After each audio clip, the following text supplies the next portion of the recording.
یہ فضلا بیٹھے ہیں اسی دین کو لے کر، اسی مذہب کو لے کر، اسی قرآن کو لے کر، اسی شریعت کو لے کر جو اللہ نے نبی کو، نبی نے صحابہ کو، صحابہ نے امام ابو حنیفہ کو اور اس کے واسطے سے ہم تک پہنچا ہے۔ آج ہمیں چاہیے ہم اپنی اولادوں کو عالم بھی بنائیں، اپنی اولادوں کو حافظ بھی بنائیں، اپنی اولادوں کو قاری بھی بنائیں، تاکہ ہمیں پتہ چلے اللہ قرآن میں، نبی فرمان میں ہمیں کیا پیغام دے کر گئے۔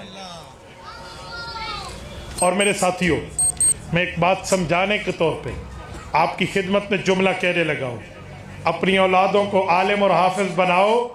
یہ نہ سمجھو کہ مولوی بن گیا تو کھائے گا کہاں سے۔ لوگ کہتے ہیں مولوی بن گیا کہاں سے کھائے گا؟ میں نے کہا جتنا کھائے گا عزت سے کھائے گا، جتنا ہی کھائے گا عزت سے کھائے گا۔ اور سنو، ان کی عزتیں اتنی ہیں، انہوں نے وہ علوم پڑھے ہیں کہ کوئی اپنے گھر میں برکت کروانا چاہے، رحمت اللہ کی بلانا چاہے تو بڑی معذرت سے کہتا ہوں، وہ یہ نہیں کہتا پرنسپل صاحب کو بلا لو، وہ یہ نہیں کہتا جج صاحب کو بلا لیں، وکیل صاحب کو بلا لیں، کسی ڈاکٹر صاحب کو، کسی انجینئر کو بلا لیں، جی نہیں، وہ کہتے جی حافظ کو بلا لیں، عالم کو بلا لیں۔